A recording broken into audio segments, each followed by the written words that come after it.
9 number में कह रहा है यदि Q01 बिंदुओं P5 -3 और R16 से समदूरस्थ हो तो x का मान ज्ञात कीजिए और फिर दूरी निकालना है QR और PR की ना। जैसे मान लो यहां पे कोई दो गो बिंदु है, ऐसे ये P है, ये R है, ठीक है। और P का वैल्यू हम लोग दे दिया है 2 - 3 और Q का वैल्यू दे दिया है 10 5 - 3 है, 5 - 3 और x6 है।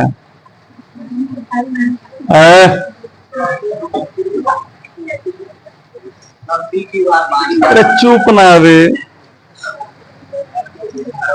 देखो P और R जो है ना, ये दोनों Q से समदूरस्थ है, ठीक है।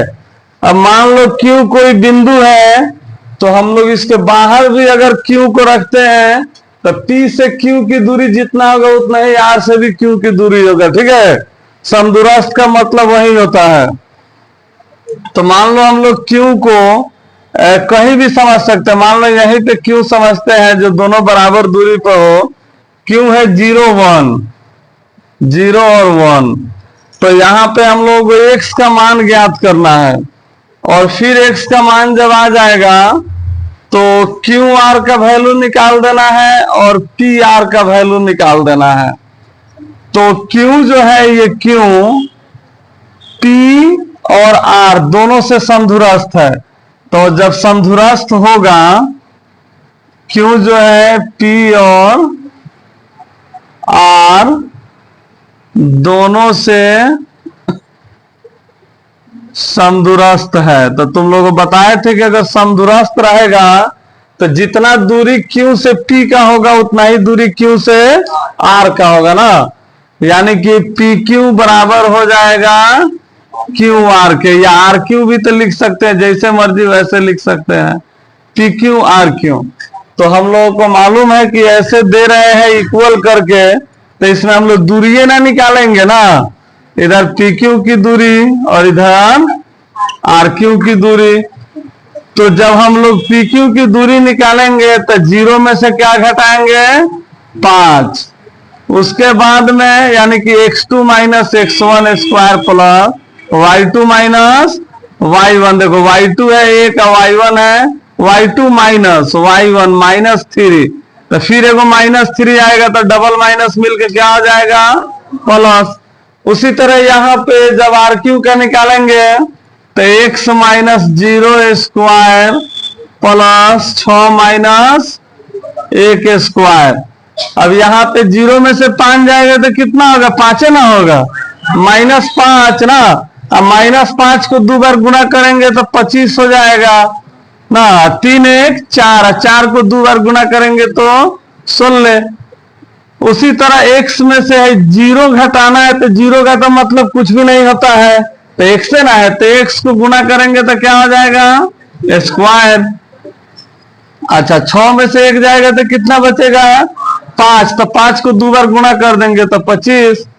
तो यहां पे है हो जाएगा 16 या 25 41।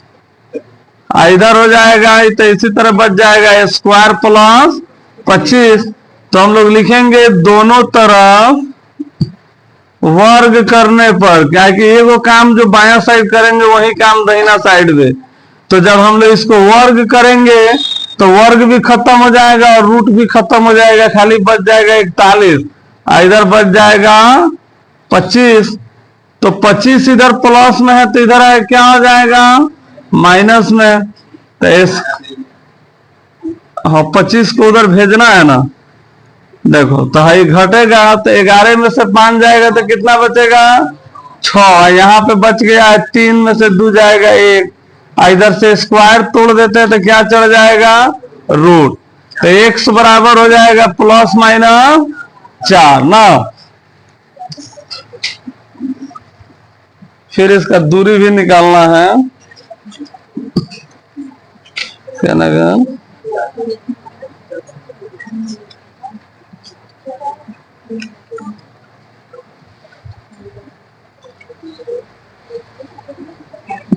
देखो भाई, जब जीरो यहाँ पे एक्स का वैल्यू है, एक्स का वैल्यू नहीं ना, यहाँ पे एक्स का वैल्यू हम लोग कितना रख सकते हैं? हाँ, प्लस में भी 4 हो सकता है या माइनस में भी 4 हो सकता है, ठीक है। तो मान लो हम लोग x बराबर अगर 4 हम लोग लेते हैं ना, अगर यहाँ पे 4 लेते हैं तो कौन कौन चीज की दूरी हम लोगों को बोला है निकालने के लिए? इसमें हम लोगों को बोला है, सबसे पहले तो x का वैल्यू निकालने के लिए बोला था QR और PR ना, QR PR, यही ना 3 में बोला था। तो QR जब हम लोग निकालेंगे तो देखो, अब यहाँ पे x नहीं है, क्या है? 4 है। तो यहाँ पे QR बराबर हम लोग लिखेंगे 4 minus 0 square plus 6 minus 1 square. तो 4 में से 0 जाएगा, 4 4 चौका 16, आई हो जाएगा 50 25, आई कितना हो जाएगा? 6 5 2 1 3 1 4 41। देखते हैं। अब फिर PR जब निकालेंगे, देखो P से R की दूरी, तो हम लोगों को इसी से ना मतलब है, P और R से। तो ये डायरेक्ट 4 में से कितना घटेगा? 5, x2 माइनस x1, और फिर y2 माइनस y1। 6 में से कितना घटाएंगे? 3, 6 माइनस माइनस 3, तो इसको प्लस कर देंगे यहीं पे। तो 5 में से 4 जाएगा, 1 1 1 कम 1, 6 3 9 9 9 81, स्क्वायर कर दिए। 6 3 9 9 81, ये कितना आ जाएगा? 82। 82 में से कुछ तोड़ना चाहे तो टूट जाएगा। 2 चौका 8, 2 का 2, रहने दिया जाए, इतना ही, कोनो दिक्कत नहीं है। फिर चाहो तो माइनस में लेके बना सकता है सब। चलो लिख